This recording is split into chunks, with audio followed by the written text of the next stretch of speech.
मेरे प्यारे भाई दोस्तों बुजुर्गों, अस्सलामु अलैकुम व रहमतुल्लाहि बरकातुहू। चांद बादशाह छोटा न्यूज़ छोटा वीडियो चैनल। आज के जो वीडियो में जो है हमारे पूरे भारत के अंदर बहुत सारे न्यूज़ों के बारे में और बहुत सारे लैंग्वेजों के बारे में, बहुत सारे भाषाओं के बारे में, एक एक स्टेट में एक एक भाषा है, एक एक स्टेट में एक एक लैंग्वेज है। बहुत सारे लोग तो बहुत सारे जगह ऐसे ऐसे स्पीच देते हैं, ऐसे ऐसे भाषा बोलते हैं जैसा कि इंग्लिश में बोलते हैं। हर जगह इंग्लिश में ज़्यादा से ऐसा वैसा TTU DDU ऐसे ऐसे बातें बोलते हैं। बहुत सारे लोग थालियां मार देते हैं। लेकिन मेरे प्यारे भाई दोस्तों बुजुर्गों, हमारे भारत के अंदर बहुत सारे लैंग्वेज हैं, बहुत सारे भाषाएं हैं। कैसे कैसे भाषा हैं, एक एक स्टेट के अंदर एक एक भाषा है। तेलुगु हो, कन्नड़ा हो, हिंदी हो, उर्दू हो, मलयालम हो, मराठी हो, भोजपुरी हो, बंगाली हो और बहुत सारे भाषा हैं। ऐसे ऐसे भाषा हैं कि हर भाषा हर एक को बड़ा पसंद है। हमारे भारत के अंदर बहुत सारे लैंग्वेज, बहुत सारे भाषा हैं। सबसे जो आज जो हमारा वीडियो है जो कन्नड़ा से शुरू करते हैं, देखिए सबसे पहले 612 ಶಿಬಿರದಲ್ಲಿ ಆಶ್ರಯ ನೀಡಲಾಗಿದೆ. ಉತ್ತರಾಖಂಡ್ನಲ್ಲಿ ಭಾರೀ ಮಳೆಯಿಂದ ಜನಜೀವನ ಅಸ್ತವ್ಯಸ್ತಗೊಂಡಿದೆ. ಡೆಹ್ರಾಡೂನ್ನಲ್ಲಿ ಹಳ್ಳಕ್ಕೆ ಬಿದ್ದು 5 ವರ್ಷದ ಬಾಲಕ ಹರಿದ್ವಾರದಲ್ಲಿ ಮೃತಪಟ್ಟಿದ್ದಾನೆ. ಭೂಕುಸಿತ ಉಂಟಾಗಿ ಪ್ರಮುಖ ರಸ್ತೆಗಳು ಬಂದಾಗಿವೆ. ಬದ್ರಿನಾಥ್ಗೆ ಸಂಪರ್ಕ ಕಲ್ಪಿಸುವ ರಸ್ತೆಯಲ್ಲಿ ಸಂಚಾರಕ್ಕೆ ಅಡ್ಡಿ ಉಂಟಾಗಿದೆ. ಹಾಗೆ ಹೈದರಾಬಾದ್ನ ಇಬ್ಬರು ಸವಾರರು ಕುಸಿತದಲ್ಲಿ ಮೃತಪಟ್ಟಿದ್ದಾರೆ. ಅಮರನಾಥ ಯಾತ್ರೆಯನ್ನ ತಾತ್ಕಾಲಿಕವಾಗಿ ಸ್ಥಗಿತಗೊಳಿಸಲಾಗಿದೆ.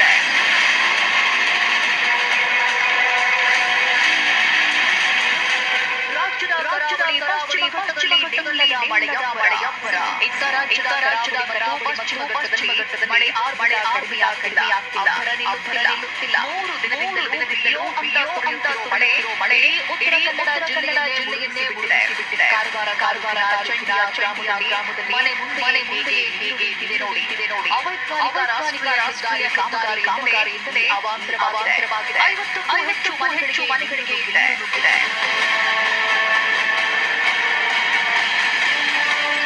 ಕಾರವಾರ ತಾಲೂಕಿನ ಗ್ರಾಮದಲ್ಲಿ ತಿಂಗಳ ಹಿಂದೆ ನಿರ್ಮಿಸಿದ ಸೇತುವೆಯ ಎರಡೂ ಭಾಗದಲ್ಲಿ ಮಣ್ಣು ಕುಸಿದು ಸಂಪರ್ಕವೇ ಬಂದಾಗಿದೆ. ಕೃಷ್ಣೆಯ ಒಡಲು ಸೇರಿದ 10 ಸೇತುವೆಗಳು. ಮಹಾರಾಷ್ಟ್ರದ ಪ್ರದೇಶದಲ್ಲಿನ ಮಳೆಗೆ ಕೃಷ್ಣೆಯ ಒಡಲು ತುಂಬಿದೆ. ಬೆಳಗಾವಿ ಜಿಲ್ಲೆಯಲ್ಲಿ ಕೃಷ್ಣೆಯ ಅವತಾರವೇ ಕಾಣ್ತಿದ್ದು, ರಾಯಬಾಗ ತಾಲೂಕಿನ ಸೌದತ್ತಿ ಮಾಂಚುರಿ ನಡುವಿನ ಸೇತುವೆ ಮುಳುಗಿದೆ. Bureau report Vinay. ರಾಜ್ಯದಲ್ಲಿ ಡೆಂಗಿ ಮರಣ ಮೃದಂಗ ಬಾರಿ ಸಾವಿನ ಸಂಖ್ಯೆ ಏರಿಕೆ ಆಗ್ತಾ ಇದೆ. ಈ ಮಧ್ಯೆ ಡೆಂಗಿ ವಿಚಾರದಲ್ಲೂ ರಾಜ್ಯಕ್ಕೆ ಶುರುವಾಗಿದ್ದು ಸಾವಿನ ಸಂಖ್ಯೆಯನ್ನು ಸರ್ಕಾರ ಮುಚ್ಚಿಡುತ್ತಿದೆ ಅಂತ ಸಂಸದ ಬಸವರಾಜ ಬೊಮ್ಮಾಯಿ ಆರೋಪಿಸಿದ್ದಾರೆ. ಆರೋಗ್ಯ ಸಚಿವ ದಿನೇಶ್ ಗುಂಡೂರಾವ್ ಸ್ವಿಮ್ಮಿಂಗ್ ಪೂಲ್ನಲ್ಲಿ ಈಜಾಡಿರುವುದು ಬಿಜೆಪಿಗೆ ಅಸ್ತ್ರವಾಗಿದೆ. ಸ್ಟೇಟ್ ಮೆಡಿಕಲ್ ಎಮರ್ಜೆನ್ಸಿ ಲೈನ್ ಮಾಡಬೇಕಾಗುತ್ತೆ.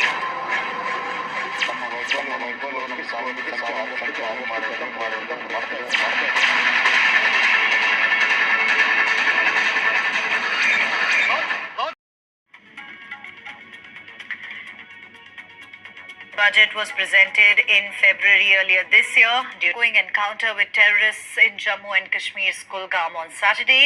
The incident took place in the Mudargam area where the soldier was first injured and then taken to the nearest hospital where he succumbed to his injuries. The operation to nab the terrorists is underway. According to information, 3 to 4 terrorists were hiding in the area. The Indian Army and police, acting on the intelligence inputs, have cordoned off the entire region and are searching for these terrorists. My colleague Irfan Qureshi gets us the latest from ground. Let's listen in. Kulgam जिले के मुदरगाम इलाके में आतंकियों और सुरक्षा बलों के बीच आज दोपहर को मुठभेड़ शुरू हुई और इस मुठभेड़ में शुरुआती फायरिंग में सेना का एक जवान गंभीर रूप से घायल हुआ। उसके बाद उन्हें तुरंत अस्पताल के लिए इवैक्यूएट किया गया। हालांकि अस्पताल पहुंचने तक सेना का ये जवान दम तोड़ बैठा और इस मुठभेड़ में ये शहीद हुआ है। हालांकि उसके बाद तुरंत ज्वाइंट सुरक्षा बलों ने, जिसमें जम्मू कश्मीर पुलिस, सीआरपीएफ और सेना ने इस मुदरगाम के पूरे इलाके को घेराबंदी में लाया और लगातार सर्च ऑपरेशन शुरू किया और कोशिश की जा रही है कि जो दोनों आतंकी है उन्हें बहुत जल्द जो है मुठभेड़ में मारा जाए। लेकिन फिलहाल सेना ने मौके पर क्वाडकॉप्टर्स और ड्रोन्स मंगाए हैं और पूरे इलाके की जो सर्विलेंस है वो इन क्वाडकॉप्टर्स और ड्रोन्स के जरिए की जा रही है ताकि किसी भी मूवमेंट पर नजर बनाए रखे, क्योंकि ये पूरा इलाका घना है, आसपास बगीचे हैं, रहायशी इलाका है और चुनौती भरा ऑपरेशन ये सेना के लिए इसलिए भी है क्योंकि रहायशी इलाका है और घना इलाका है। तो कहीं ना कहीं बड़ी तादाद में सुरक्षा बल और रेनफोर्समेंट इस पूरे इलाके में मंगाया गया है। फिलहाल जिस तरह सुरक्षा बलों को 1 से 2 आतंकियों की खबर मिली थी कि वो मौजूद है इस मुदरगाम इलाके में, कुलगाम जिले में, और उसके तुरंत बाद ही इस पूरे इलाके की घेराबंदी की गई।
మళ్లీ ప్రత్యక్షమైంది.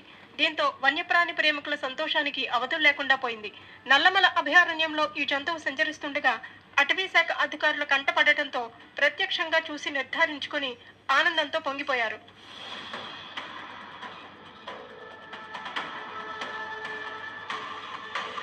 నంద్యాల జిల్లాలోని నల్లమల అడవిలో 154 ఏళ్ల తర్వాత అడవి దున్న కనిపించింది. ఆత్మకూరు అటవీ డివిజన్ పరిధిలోని బైర్లూటి రేంజ్ లో కెమెరా ట్రాప్ లో దాని చిత్రాలు నమోదయ్యాయి. మన దేశంలోని పశ్చిమ కనుమల్లో సంచరించే అడవి దున్నలు నల్లమలలో కనిపించడంతో అటవీ సిబ్బంది ఆశ్చర్యపోయారు. 1870 తర్వాత మళ్లీ ఇది కనిపించినట్లు చెబుతున్నారు.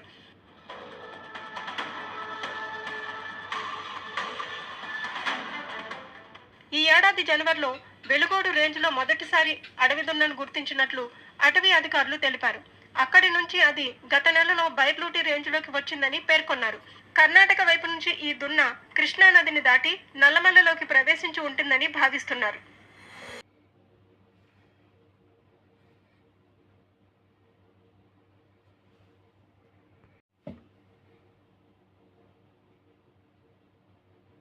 కావడంతో దేశవ్యాప్తంగా ఎందరో అభిమానులు తమదైన శైలిలో ప్రధానికి శుభాకాంక్షలు తెలుపుతూ తమ అభిమానాన్ని చాటుకుంటున్నారు. ఉత్తరప్రదేశ్ లోని అమరోహాకు చెందిన ఓ కళాకారుడు గోడపై బొగ్గుతో మోదీ బొమ్మను గీసి వినూత్నంగా శుభాకాంక్షలు తెలిపారు. కేంద్రంలో వరుసగా 3వ సారి ఎన్డీఏ సారథ్యంలోని ప్రభుత్వం కొలువుతీరిన నేపథ్యంలో 8 అడుగుల భారీ మోదీ చిత్రాన్ని గీశానని కళాకారుడు జైబ్ ఖాన్ చెప్పారు. తాజాగా కేరళకు చెందిన రవీంద్రన్ అనే శిల్పకారుడి శిల్పశాలలో చెక్కతో నరేంద్ర మోదీ విగ్రహాన్ని చెక్కి తన అభిమానాన్ని చాటుకున్నారు. 6.5 అడుగుల ఎత్తైన ఈ అద్భుతమైన విగ్రహం టేకు చెక్కతో రూపొందించారు. తన ప్రియతమ నేత నరేంద్ర మోదీ వరుసగా మూడోసారి ప్రధానమంత్రి పదవి చేపట్టిన నేపథ్యంలో రవీంద్రన్ ఈ రూపంలో ఆయనకు శుభాకాంక్షలు తెలియజేశారు. కేరళలోని త్రిశూర్ జిల్లా కొడంగల్లూరుకు చెందిన శిల్పి ఈ విగ్రహాన్ని చెక్కారు. ప్రధాని నరేంద్ర మోదీ లోక్సభ ఎన్నికల్లో విజయం సాధించి మూడోసారి దేశానికి ప్రధాని అయ్యారు. ఎన్డీఏ ప్రభుత్వం మెజారిటీ సాధించి కేంద్రంలో ప్రభుత్వాన్ని ఏర్పాటు చేసింది.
సరఫరాలో భాగంగా ప్రభుత్వం అంగన్వాడీ కేంద్రాల దగ్గర కోడిగుడ్లు ఇతర పోషకాహార పదార్థాలను సరఫరా చేస్తోంది. ఈ క్రమంలో ప్రభుత్వం సరఫరా చేసిన కోడిగుడ్లను పిల్లలకు ఉడికించి పెడదామని చూసేసరికి ఓ గుడ్డులో కోడిపిల్ల కనిపించింది. దాంతో అందరూ షాక్ అయ్యారు. ఈ ఘటన జగిత్యాల జిల్లాలో చోటు చేసుకుంది. జిల్లాలోని కోరుట్ల పట్టణం రదాల పంపు గ్రామానికి చెందిన ఆకుల మన్విత అనే చిన్నారికి స్థానిక అంగన్వాడీ టీచర్ కోడిగుడ్డును అందజేసింది. కాగా ఆదివారం చిన్నారికి కోడిగుడ్డును అందించేందుకు ఉడకబెట్టే క్రమంలో ఓ గుడ్డు బరువు తక్కువగా ఉండి తేడాగా ఉన్నట్టు గమనించారు. వెంటనే గుడ్డుపై పెంగు తొలిచి చూడగా లోపల కోడిపిల్ల కదులుతూ కనిపించింది. దీంతో మన్విత తల్లిదండ్రులు ఆశ్చర్యానికి గురై విషయం స్థానికులకు చెప్పారు. పిల్లగా మారిన గుడ్డును వీడియో తీసి సోషల్ మీడియాలో పోస్ట్ చేశారు. కోడిగుడ్డు దుర్వాసన రావడం, గుడ్డు పిల్లలుగా మారిపోతుండటంతో గుడ్లు తినడానికి భయపడుతున్నారు. నాణ్యత లేని గుడ్ల సరఫరా చేస్తున్నారని ఆవేదన వ్యక్తం చేస్తున్నారు. చిన్నారులు, గర్భిణీల ఆరోగ్యాన్ని దృష్టిలో ఉంచుకుని నాణ్యమైన ఆహారాన్ని అందించాలని కోరుతున్నారు. ఈ వ్యవహారంపై అధికారులు విచారణ చేపట్టారు.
రిలయన్స్ ఇండస్ట్రీస్ అధినేత ముఖేష్ అంబానీ, చిన్న కుమారుడు అనంత్ అంబానీ, రాధికా మర్చెంట్ల పెళ్లి సందడి మొదలైంది. వేడుకల్లో భాగంగా మంగళవారం పేద కుటుంబాల్లోని 50 జంటలకు సామూహిక పెళ్లిళ్లు జరిపించారు. ముంబై సమీపంలోని రిలయన్స్ కార్పొరేట్ పార్క్ ఇందుకు వేదికైంది. దీనికి ముఖేష్ అంబానీ, నీతా అంబానీ, పెద్ద కుమారుడు ఆకాష్, కోడలు శ్లోక, కుమార్తె ఈషా, అల్లుడు ఆనంద్ హాజరయ్యారు. అలాగే కొత్త జంటల తరపున కొందరు బంధువులు ఈ కార్యక్రమంలో భాగమయ్యారు. రాబోయే రోజుల్లో ఇలా మరిన్ని వివాహాలు జరిపిస్తామని ముఖేష్ కుటుంబం పేర్కొంది. विवाहित जोड़ियों को देखकर बहुत ही आनंद हो रहा है। मैं एक माँ हूँ और माँ को जितनी खुशी होती है अपने बच्चों की शादी देखकर, वही आनंद आज मुझे आ रहा है। ये सब लोग को मेरा खूब सारा आशीर्वाद।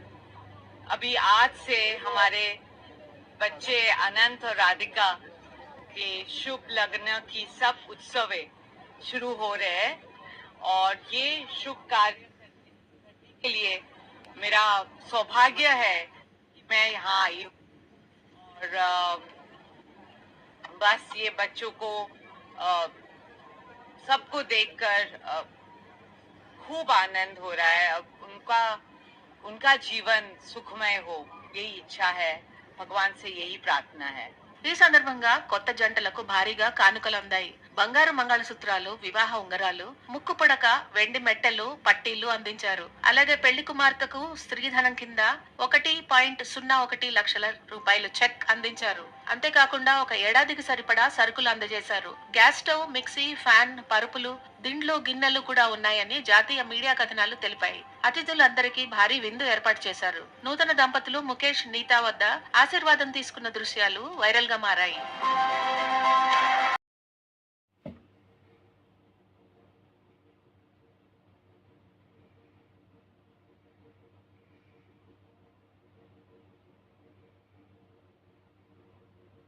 పారిశ్రామికవేత్త వీరన్ మర్చెంట్ కుమార్తె రాధికతో ఆనంద్ అంబానీ వివాహం జూలై 12న జరగనుంది. ముంబైలోని జియో వరల్డ్ కన్వెన్షన్ సెంటర్ వేదిక కానుంది. 3 రోజుల పాటు పెళ్లి వేడుకలు జరగనున్నాయి. జూలై 12న ముఖ్య ఘట్టమైన శుభ వివాహతో మొదలయ్యే ఈ సెలబ్రేషన్స్ జూలై 13న శుభ ఆశీర్వాద్, జూలై 14న మంగళ ఉత్సవ్ తో ముగుస్తాయి. ఇక గుజరాత్ లోని జామ్ నగర్ వేదికగా అనంత్, రాధిక ప్రీ వెడ్డింగ్ వేడుకలు ఘనంగా జరిగాయి. దేశ విదేశాల్లో పలు రంగాలకు చెందిన ప్రముఖులు హాజరయ్యారు. వారికి అంబానీ కుటుంబం గ్రాండ్ గా ఆతిథ్యం ఇచ్చింది. ఇప్పటికే ఆహ్వాన పత్రికకు సంబంధించిన వీడియో నెట్టింట వైరల్ గా మారింది.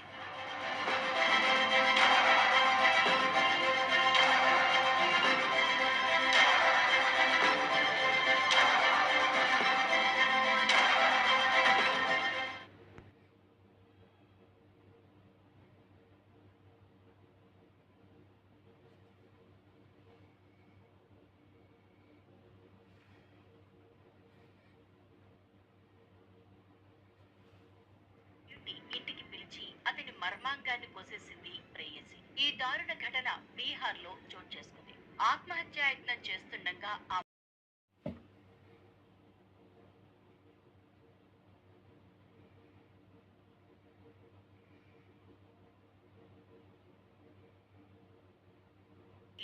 ఇంటికి పిలిచి అతని మర్మాంగాన్ని కోసేసింది ప్రేయసి. ఈ దారుణ ఘటన బీహార్ లో చోటు చేసుకుంది. ఆత్మహత్యాయత్నం చేస్తుండగా ఆ మహిళను పోలీసులు అదుపులోకి తీసుకున్నారు. హిజ్పూర్ కు చెందిన 25 ఏళ్ల యువతి మధురలో డాక్టర్ గా ప్రాక్టీస్ చేస్తోంది. మధుర బ్లాక్ లోని 12వ నెంబర్ వార్డుకు కౌన్సిలర్ గా ఉన్న వ్యక్తితో 5 ఏళ్లుగా రిలేషన్ లో ఉంది. పెళ్లి చేసుకుందామని ప్రియుణ్ణి కోరింది. అందుకతడు నిరాకరించడంతో కోర్టును సైతం ఆశ్రయించింది. అయినా అతను ఒప్పుకోలేదు. దీంతో ప్రియుడి వ్యవహారంపై విరక్తి చెందిన ఆ లేడీ డాక్టర్ అతన్ని తన ఇంటికి పిలిపించింది. ఇంటికి వచ్చిన ఆ కౌన్సిలర్ మర్మాంగాన్ని కోసేసింది. కౌన్సిలర్ కేకలు విన్న ఇరుగు పొరుగు వారు రక్తపు మడుగులో మంచంపై పడి ఉండడాన్ని గుర్తించి పోలీసులకు సమాచారం అందించారు. అనంతరం అతన్ని ఆసుపత్రికి తీసుకెళ్లారు. నిందితురాలు అవివాహిత. బాధిత వ్యక్తి కూడా అవివాహితుడే అని సరన్ జిల్లాలోని మధుర పోలీస్ స్టేషన్ అధికారి తెలిపారు. నిందితురాల్ని అరెస్ట్ చేశామని తదుపరి విచారణ జరుపుతున్నట్లు చెప్పారు.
মানা সম্ভব নয়, কারণ উনি রাজনীতির রও বোঝেন না এবং রাজনীতিতে ওনার মানে কোনো অবদানও নেই। আমি এটুকু বুঝতে পারছি যে শোভন চট্টোপাধ্যায় রাজনীতিতে এলে উনি ওনার প্রাসঙ্গিকতা হারাতে পারেন, এরকম কোনো ইনসিকিউরিটি থেকে উনি শোভন চট্টোপাধ্যায় বা আমাকে নিয়ে যা যা বলছেন সেটা আমার কানে ঢুকলো এবং অন্য কান দিয়ে আমি বার করে দিলাম। কিছু কিছু জিনিস শোভন আমাকে শিখিয়েছে যে যখন রাস্তায় খুব আবর্জনা পড়ে থাকবে সেটাকে এড়িয়ে যাওয়াটাই কাম্য।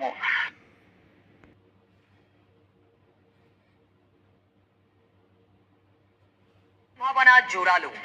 এদিকে রত্না আর শোভনের বিবাহ বিচ্ছেদের মামলা শেষ পর্বে। এখন আমার সাক্ষী পর্ব শেষ হয়ে গেছে, এখন আমার ছেলে বাবার বিরুদ্ধে সাক্ষী দিচ্ছে। রত্না চট্টোপাধ্যায়ের আপত্তির কারণটা না হয় বোঝা গেল, কিন্তু বহু পুরনো সঙ্গী শোভন চট্টোপাধ্যায়ের দলে ফেরার কথা শুনেও এত নিষ্পৃহ কার কথা বলছি বলুন তো? কলকাতার এখনকার মেয়র ফিরহাদ হাকিম। পার্সোনাল কেউ কারোর বাড়ি যেতেই পারে, এটা নিয়ে আমি কি বলবো? এর কাছে আমার কোনো ইনফরমেশন নেই, আমি কি বলতে পারি? আমার কোনো ইনফরমেশন নেই, আমার কোনো উৎসাহ নেই।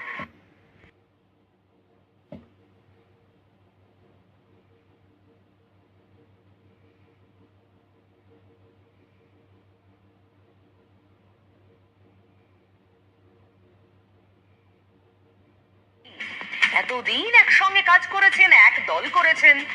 দিন কয়েক আগে আপনাদের মনে আছে নবান্নে বৈঠকে সবার সামনে মুখ্যমন্ত্রী বলেছেন ওরা পারেনি বলেই তাকে হকার সমস্যা মেটাতে বসতে হচ্ছে। এই ওরা কারা? সেই তালিকায় ফিরহাদ হাকিমও আছেন। বর্ষার ববির ওপর কি মুখ্যমন্ত্রী তাহলে আস্থা হারাচ্ছেন, বিরক্ত? আর সেই ফাঁক পূরণেই কি শোভনকে ফেরানোর ভাবনা? তাই কি ববি বলছেন তার কোনো উৎসাহ নেই, নাকি আসল কারণটা বললেন অধীর চৌধুরী? খোকাবাবুর উপরে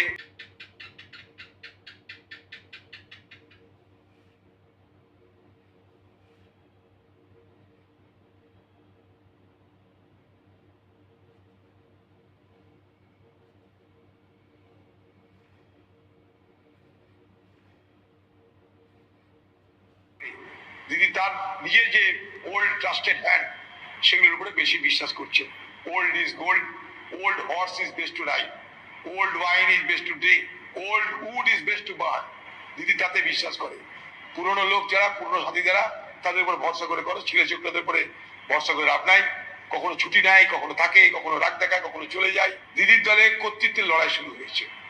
সেই কর্তৃত্বের লড়াই দিদি যাতে পিছপা না হয়ে পড়েন, তার জন্য তিনি তার যারা ট্রাস্টেড পার্সন তাদেরকে তিনি আবার ময়দানে সামনে নিয়ে আসতে চাইছেন।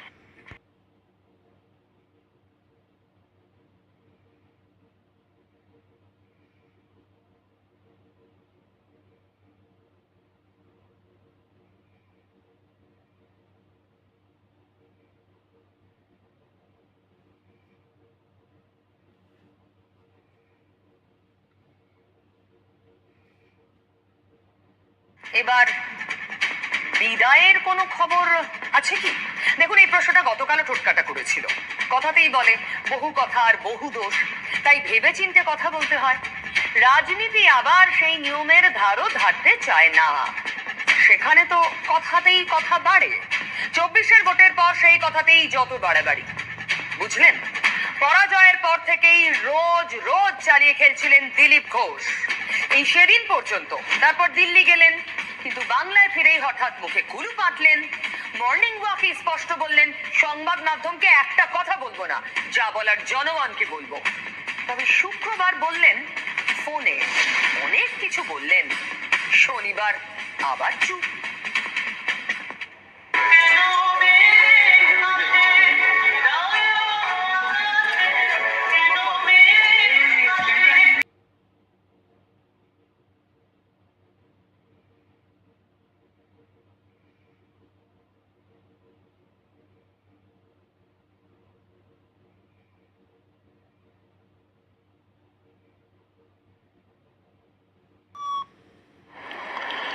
વાત જુનાગઢની કરીએ તો જુનાગઢમાં દિવસે ને દિવસે તસ્કરો બેફામ થઈ રહ્યા છે. જિલ્લામાં જાણે પોલીસ કે કાયદાનો ડર જ ન હોય તેમ ગુનેગારો ગુનો આચરતા અચકાતા નથી.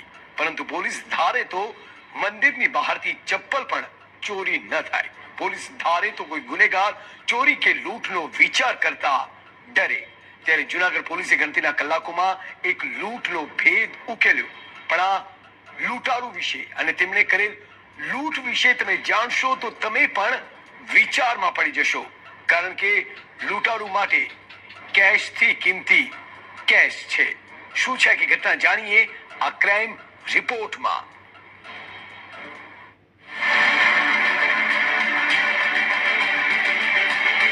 પોલીસ સકંજામાં ઉભા રહેલા આ છે લૂંટારુઓ. પણ આ લૂંટારુઓ બીજા લૂંટારુ કરતા અલગ છે.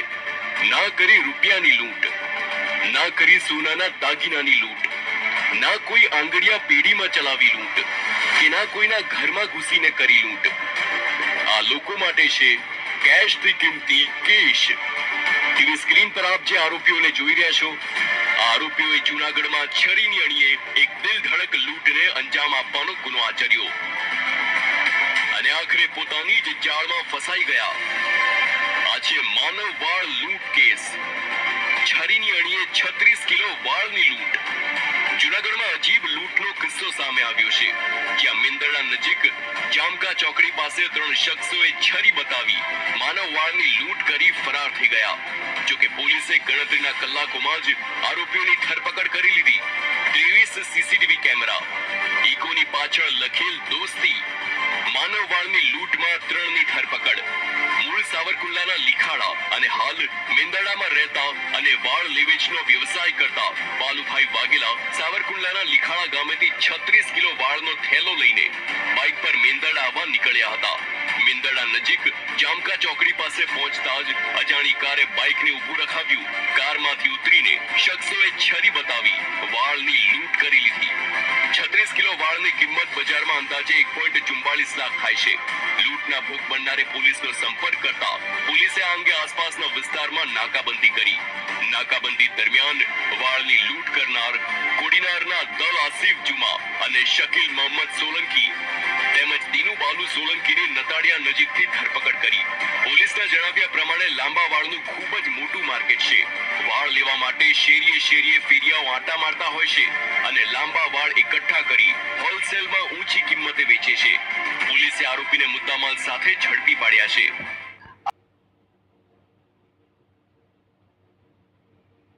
રસ્તા તરફ આવી રહેલા એવા સમયે રસ્તા વચ્ચે એક ઇકો ગાડી ઊભી રહેલી અને તેમાંથી લાલ ટી શર્ટ પહેરેલો વ્યક્તિ નીચે ઉતરેલો. તેને ચરી બતાવી અને આ જે ફરિયાદી છે બાલુભાઈ, તેમની પાસે જે વાળની જે બોરી હતી તે લઈ લીધેલી, તેની લૂંટ કરેલી. આ ઉપરાંત તેનું જે મોટરસાયકલ હતું તે આ લાલ ટી શર્ટ પહેરેલો વ્યક્તિ પણ લઈ ગયેલો. આમ કુલ 3 અજાણ્યા ઈસમોએ છે ફરિયાદીને ભય બતાવી અને લૂંટ કરેલી. તો આ બાબતે ફરિયાદીએ મેંદરડા પોલીસ સ્ટેશનમાં જાણ કરતા મેંદરડા પોલીસ સ્ટેશન ખાતે ભારતીય ન્યાય સંહિતાની કલમ 309(4) આ ઉપરાંત આ 3 આરોપીઓ ગુનાહિત કાવતરું કરેલાનું પ્રાથમિક દ્રષ્ટિએ જણાયા હતા. બીએનએસ કલમ 61(2) મુજબ છે ગુનો દાખલ કરવામાં આવેલો. લાંબા વાળનું ખૂબ જ મોટું માર્કેટ છે. વાળ લેવા દરેક ગામ અને શહેરોની શેરીએ શેરીએ ફેરિયાઓ આંટા મારતા હોય છે.